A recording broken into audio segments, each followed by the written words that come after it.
This video focuses on the Southern Bantu, but we are related to the Great Lakes Bantu who are or were, well, what is left of them, our Vamatata, our Mama Bapati, which means our ancestors' older siblings. To understand the Bantu, it is important to understand the origin and correct meaning of the expression. Bantu is not a word, nor is it a plural of a word. It does not mean many people like the derived Bantu language speakers would often define it. These derived speakers are the Western Niger-Congo ethnic groups who adopted and spoke derived Bantu languages as they moved eastward into Bantu territory, often seeking refuge or raiding. These groups brought with them the key prefix and introduced it to the Swahili language and adaptations of their own languages. The key prefix isn't a Proto-Bantu language prefix, but a Kikongo-Niger Delta prefix. The Bantu do not make use of the key prefix as a paramount prefix. The prominent use of the key prefix as a paramount or high prefix shows that whoever brought it in usurped the Proto-Bantu because the paramount Bantu prefixes are si, ga, ha, mu, and na, not given in order of importance here, but they are ranked and assigned accordingly by the Bantu. For example, the si prefix, as will be shown later in this video, is assigned to the Magi, the bull or cowhorns, who are the defense forces of the Bantu. Many ethnic groups in Africa have dominant prefixes or sounds, and the key sound isn't a Bantu language prefix. It is a foreign sound to the Bantu. Just like the ova, which is a paramount prefix used by the Ovimbundu people, is a foreign sound to the Bantu people. The Kikongo, Niger, Ngolo, Cameroon, and Shona ethnic groups were attributed as the core Bantu because they were found speaking derived Bantu languages by the 1500s. At this time, their kingdoms were in control of large swaths of Bantu territory. But this assumption was derived from a cross-section in African history, which is a single moment in time that was taken out of context and lacked retrospect. Bantu is an ethnic identifier. The Bantu adopted the name of their current sovereign, which is why they did not have a consistent tribe name that creates a definite timeline. Within the kingdom, they were known according to their occupations. For example, the ideal occupation was the abalombwana or balombwana, which means men who build, because they built and mined gold, and this group was settled below the Sabi River and at Great Zimbabwe.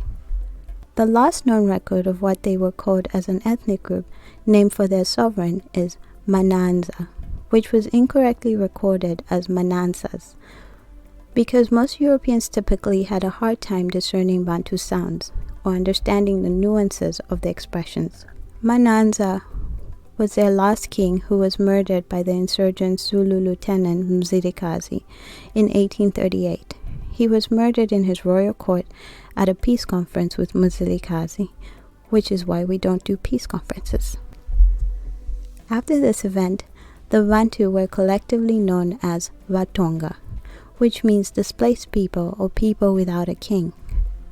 Prior to this, only the Bantu on the eastern side of Great Zimbabwe were called Batonga because they were separated by the Shona usurpers from their king Mananza, who was on the western side at Matobo Hills. The Batonga Vanamanza are the earliest Bantu settlers in southern Africa, with archaeological records placing them in southern Africa as early as 200 BCE. Their kingdom covered the entire south and southeast African expanse, where they built the stone structures which were invaded and ruined on the eastern coast by the invading Arab and Portuguese, who later allied with the Shona to take Great Zimbabwe and others. This resulted in a tear of their kingdom and the displacement of the Nguni people, who were descendants of the Magi at Great Zimbabwe, who survived the invasion. Prior to the Shona invasion, which took place between 1330 to 1450, the Batonga were called Waulima, which was the name of their king, who resettled a mix of migrating Great Lakes Bantu, Neolithic Kushites at Great Zimbabwe. These new arrivals were called Zanj. They had escaped the fall of their kingdoms to the Arabs and their allies on the African east coast.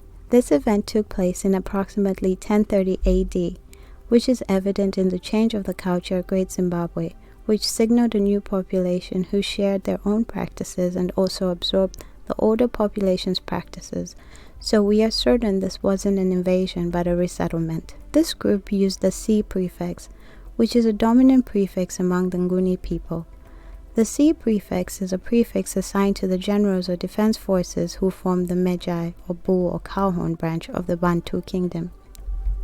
The cowhorn formation comes from these forces and was made famous by the Zulus.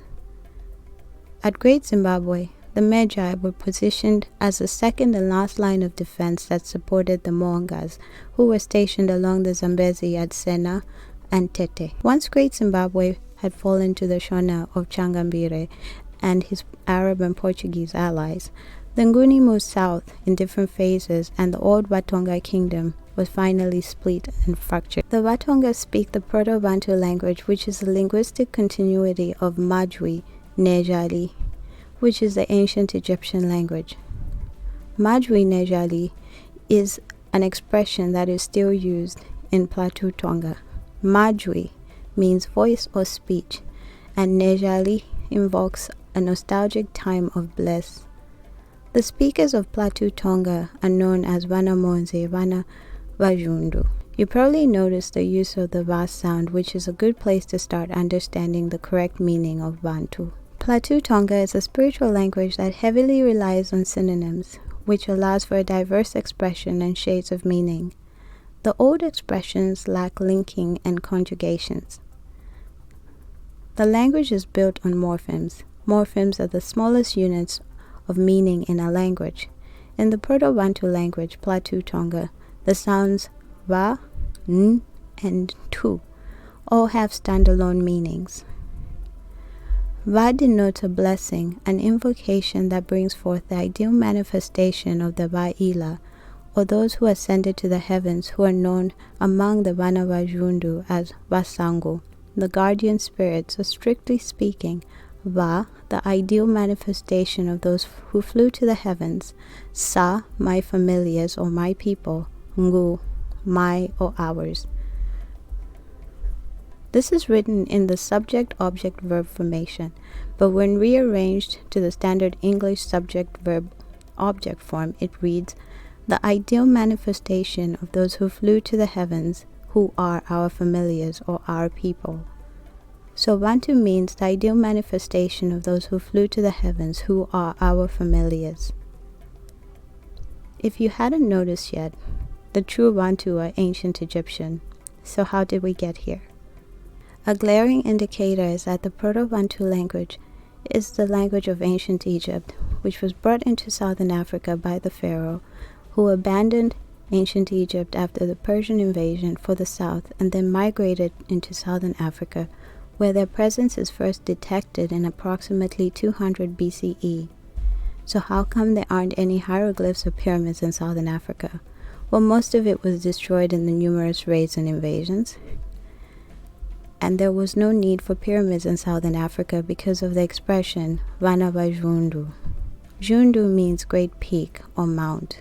Southern Africa, especially the Zimbabwe area where they settled, is full of great peaks or mounts, and this is where they believed they could summon the gods to take the souls of the dead to the heavens, and even Cecil Rhodes believed it, which is why he is buried at Matobo Hills. I hope you found this useful. I will expand on this history as we go. Please like and subscribe.